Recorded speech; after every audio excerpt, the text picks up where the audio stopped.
old schoolers. I just want to play with my dolls, and my mom keeps interrupting me, 6-year-old Rachel explained to me one day. A child's agenda is play, an adult's agenda is work. Those two things are often diametrically opposed, resulting in, you guessed it, conflict. What are our choices when our kids want to do something and we want them to be doing something else? We can use carrots and sticks to bribe or threaten them into it. Been there, done that. It doesn't usually make me feel all that good inside. We can just walk away and leave them to it. Also doesn't feel that great inside because my infinite mommy brain will worry that professional doll player might not be the most lucrative career. Or what? What other options are there? What's meaningful to us as adults is very likely not all that meaningful to our kids. Sometimes we get a cooperative kid that does what we would like them to do, but equally as often, or maybe even more so, we get a kid that just flat out refuses. I learned pretty early on that you really can't make anyone do what they simply won't do. For me, it usually resulted in frustration, fueled by fear, and me playing the power card of the adult and using that power to force the situation. Anger, tears, yelling, the silent treatment, or withdraw are all common players. No one wants that, and yet it's so easy for many of us to fall right into it. I've always thought that schools should have a lot less work and a lot more fun. There's probably a few kids out there that might agree with me. What if learning could feel like play, but really teach us a lot? That's how I always taught, turning my classroom into a time machine and traveling back in time to take on the roles of historical characters, dressing in period clothing, speaking the roles, living as if we were really in that time, and integrating all the subject areas into a big tapestry of play. We suspended disbelief and used experience as our foundation for everything. What if we could live that person's life, or this one, or another one, or maybe even that one over there? What would it be like to live as someone completely different? Some other time, some other culture, some other job, some other challenge. Now that was fun. One day, when my daughter was 6, she asked me what I was reading, and I told her I was reading a book about play. She looked at me confused and said, "Why?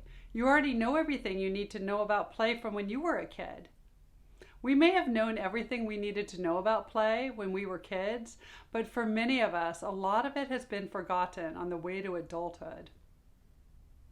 When in play, we're able to try things out, usually without the risk of death or major injury. We get to practice a range of emotional intelligence as we empathize with playmates, communicate clearly, negotiate, argue, build trust, and come up with innovative solutions. We learn about the world, try new things, practice flexibility of thinking, and we adapt to a changing landscape using immediate feedback as it all unfolds in real time. We never really know what's going to happen next in play, and the flow boosters of novelty, unpredictability, and complexity are all abundantly present. What we try out in the creative space of play can then be brought successfully into the real world. Contrary to what many believe, play is learning's partner, and no matter the age of the child, it's something we can block out time to benefit from and to enjoy. A discussion of play would not be complete without a brief discussion of video games, because I hear all the time from many homeschooling parents that are concerned about their children's use of online gaming. There are those parents that choose to put strong restrictions around video games or not allow screen time at all, and there are those that are abundantly open to screen time. I don't have an opinion on the good or bad of screens, and I think it's a very personal decision. But one thing to think about is that one way or another, kids need to meet the basic psychological needs of choice, connection, and competence. Some kids meet those needs through playing online video games because that's what's available to them. They enter into a whole different world where they are free and no one's telling them what to do. They have few restrictions in the online world, and cause and effect is clear. When kids play video games, they often play with other kids, satisfying that social need for connection. And kids can incrementally master a video game, leading to feelings of mastery and competence. When I was a kid, we all played outside with the neighborhood kids until it got dark and we all had to go home for dinner. That doesn't much happen anymore, yet our kids still have those basic needs to meet. Developing communication skills and social skills in general usually happens amongst peers. That's what we did playing outside in the neighborhood. If you didn't get along, you didn't get to play. Games were created, rules were established, and through a sometimes democratic system of votes and negotiations, we all made it work. Skills like these learned from peers are often more highly valued than being told how to behave by parents, teachers, or other adults. Whether playing online or in real life, kids need time to be able to develop these soft skills and social skills. This requires free time to enter into play-bound negotiations without being overscheduled or hurried from one activity to the next, and includes uninterrupted time where parents aren't interfering. One way to make sure kids have time to play is to actually schedule in empty space, sometimes called white space, during the day. I've always been intrigued by the empty spaces in life. I think those empty spaces hold the juice, whether it's a moment of quiet reflection, the time between relationships, the moment before something big happens. Maybe it's the anticipation of something next, or the opportunity to truly tune in. But the practice of empty space can level up our daily experience. Block out white space for your children to free play without scheduling an activity. Create the opportunities for interactions with other kids and then leave them alone. Let your kids know those times are coming and when they're coming so they can relax and know that need for competency, choice, and connection is going to consistently be met. You might consider providing such opportunities in the real world so kids don't need to go looking for them in the online world.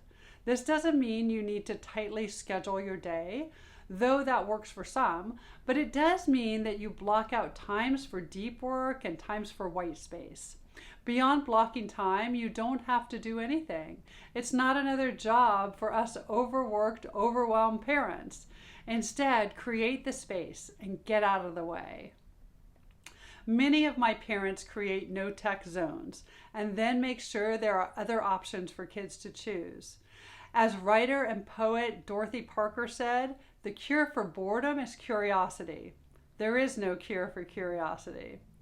While homeschooling, you have the opportunity to learn in just about any way you choose. Can you tap into the benefits of play? Can you offer rather than instruct? Maybe fewer opportunities to work, but more opportunities for what's meaningful. When I spoke to Rachel, I found her perfectly reasonable. She wanted to learn new things, and she was curious about a lot, but she also wanted to play with her dolls and not be bossed around all day. Rachel made a plan for some doll play and some time for superpower practice and some time for conversation about curiosities and investigation into those interests. Rachel mostly wanted to be heard, to come up with some of her own ideas about how to proceed, and that's what she did. She made a daily schedule for herself, including all of the things she found valuable, and her mom was surprised that those things she herself found important were on the list. Choice and self-agency are powerful motivators, and they helped Rachel feel excited to learn. For Rachel, that seemed to be enough. But for other kids, a larger learning makeover may be necessary for it to feel playful and engaging. Jimmy described his experience of going to a well-known local standardized tutoring service as going to jail. He went several times a week, sat in a small cubby, completing worksheets and progressing through their very rigid pencil and paper-based standards. The vendor kept telling Jimmy's mom that he was not paying attention and that he was distracted. The tutoring service used rewards for completion, and it's true, kids do respond to external rewards and trinkets for completion of tasks that they don't really want to do. In other words, rewards can work. The question for me is, at what cost? When we reward kids for learning, we undermine the love of learning for its own sake, propelled by curiosity and wonder.